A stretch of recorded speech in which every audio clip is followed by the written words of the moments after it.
Tired of dropping your phone or struggling to prop it up? Meet the Pop Sockets phone grip with expanding kickstand in black, your new must-have accessory. Don't miss out. Grab yours today. Click the link in the video description to shop now on Amazon. What's up, Falcons fans? Welcome to another episode of Drizzy Dispatch. Today we're diving into all things Atlanta Falcons, from their surprisingly strong draft haul to a very public prank gone wrong. So let's get started. The Falcons kicked off the 2025 NFL season in high gear by successfully navigating the draft and snagging an impressive 11-player undrafted free agent class that was ranked among the best in the league. These guys were flying under the radar, but it looks like they're ready to make some noise in Atlanta. But before we get into all the good stuff, let's talk about a bit of bad news for the Falcons.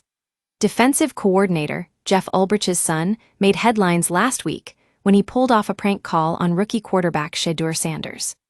It turns out that someone impersonating an NFL general manager was actually Ulbrich's son, and the Falcons got fined $350,000 by the league for their role in leaking Sanders' phone number. Ouch, that's a big fine for what sounds like a pretty lighthearted prank. But hey, all's fair in love and war, right? And it looks like Ulbrich took the high road on this one. He apologized to the team and took his medicine when he was fined $100,000 personally. Not bad for a guy who got his son into some hot water with the league. Now let's talk about one of the biggest storylines heading into the season. What's going to happen with quarterback Kirk Cousins? The Falcons decided not to trade him during the draft, but it looks like they're still shopping around. General Manager Terry Fontenot has been talking to other GMs about their rosters and hours, trying to figure out if there are any interested teams that might be willing to take on some of our guys in return. It's clear that Cousins is not the guy the Falcons want as their starter, but he could still serve as a valuable backup.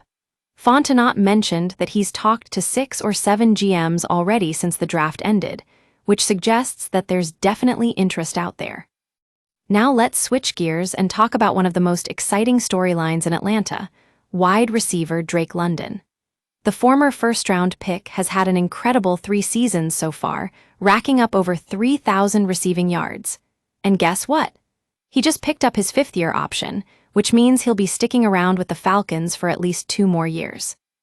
London is going to earn a whopping $16.8 million in 2026, which is one of the highest salaries for any undrafted player in the league.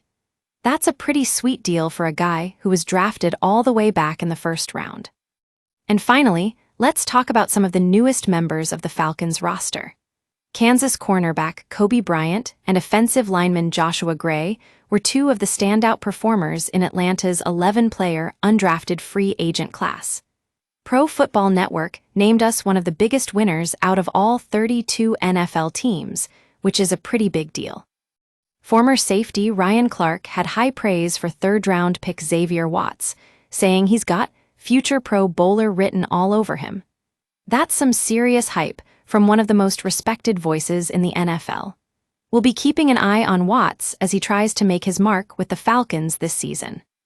That's it for today, folks. The Falcons are looking good, and we're excited to see what the future holds for these guys.